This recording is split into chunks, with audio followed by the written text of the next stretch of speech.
Christian Koss on the Walk and Talk. Yep. You just suggested we rename the show to the Koss Show. No, I didn't suggest that. You did suggest that. You even had a theme song to go along with it. No. Let's hear it. Let's hear it. I can't because it doesn't. I took it from the Amanda Show. So? And it'd be the same thing, just Amanda Show, and then it comes, hey, it's me. Okay, we'll go with it. This episode, the Koss Show, featuring Christian Koss. Yes. Shortstop, number 27. Mm-hmm. Any significance for you wearing that number? Yeah, so my best friend since high school, his older brother played at the high school that I had played at. He had passed away from cancer. And I was 21 my freshman year because he was 27. And so the next year I asked him, I was like, hey, like, would you mind if I wore your brother's number kind of thing? Mm-hmm. And he was like, yeah, I wouldn't want anyone else. And so kind of just stuck with it. Yeah. Superstitions are pretty big for baseball players. Yeah. I know you guys all have your own little routines, and just a few weeks into season, you showed up with a shaved head. So I do that pretty much like once a season, whether it's summer ball, season, whatever. I usually buzz it. Okay. But we were in Rice at the time, and no one had an electric razor. All I had was a Bic razor and some shaving cream. So you did it yourself? I did it myself. It took me 3 hours. Oh, I didn't know. It took me 3 hours. And you had like longer hair. Oh, like, it wasn't short. No, it was the longest my hair had ever been in my life. So you bicked your own head. Okay. Bicked it. Let's see where you're at now. It's not that. Okay, you're growing back. Yeah. So you're so like this, I scissored it down to this length. Yeah. And you can't bick this length, so I literally was like. Any cuts, any blood along the way? The back of my head, I got a little bit, but. You recovered? Recovered, we were all right. Yeah, you guys won the series. You're relatively local. You're from Riverside area. Yeah. And your dad is always at the games. And people that have gone to Anteater Ballpark have probably seen your dad, but not known it's your dad. Yeah. Because he's wearing the neon. Yeah. Why does he do that?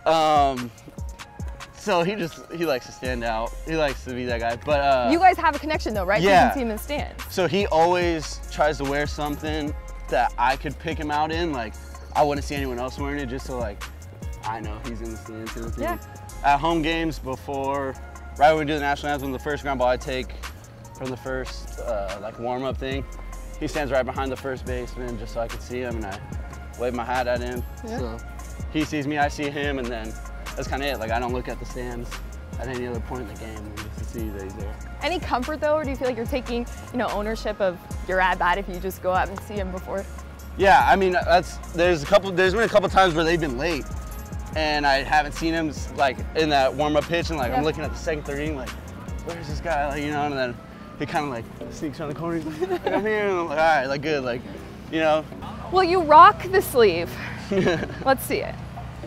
Okay, when did you start getting tattoos? What do they mean? Explain them to us a little bit. All right, so I have 5 of them. I got my first one when I was 18. So this is my first one. Did you have to wait until you're 18? Yeah, my mom, my mom still kind of was like, ah. But like I told her, I was like, I wasn't gonna get anything just tattooed on me for no reason. There was meaning behind everything I was gonna get. So this one were friends who had passed. This was the brother who I wear 27 for. Oh, look at that. And then a catcher named Austin Gurrell, who I had played high school with, who went to Nevada, had a heart murmur, and had passed away. So that was like right before I turned 18. And I knew I wanted to get one for Paul. And I was like, oh, that'd be a cool like mix-up, like pitcher-catcher kind of thing. And then I got the quote, poem from The Outsiders, my favorite book. It's Nothing Gold Can Stay by Robert Frost. My dad actually showed me the book, so that's my dad's handwriting. Steelers logo for my grandma, this G-Mama for her. I got the baseball one.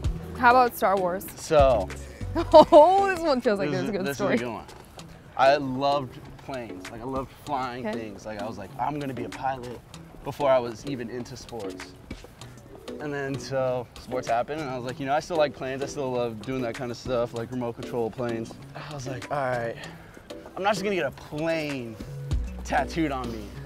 And I'm a big, I want to say huge Star Wars fan. I really like Star Wars. Okay. So I was like, so it's like in a plane, why not get an X swing. And then so I got the X swing first. And I was like, it looks too plain. And I literally went back like 4 days later to my tattoo guy. I was like, hey, let's do something in the background. Yeah. And he added that, so. And you're content with it? Yeah. Well, your new head coach, Ben, he was an okay shortstop not too long ago here. Average, we'll say. What have you learned from him about the position, about the game as a whole? How long we got in this? No, he's great. I mean, he was probably the sole reason that I came to UC Irvine. I mean, the stuff he says and the knowledge that he has.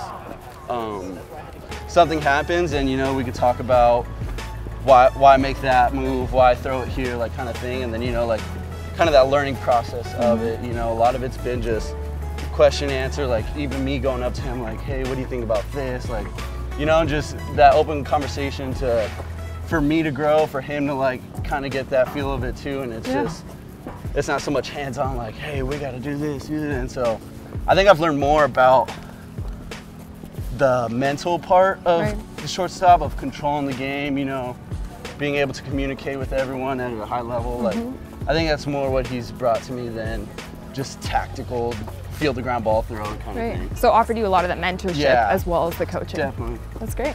Well, Christian, I know you have class to get to, but I appreciate you rebranding our show for us, the Koss Show. You can find him at Anteater Ballpark. Good luck to you the rest of the season. Thanks for coming on.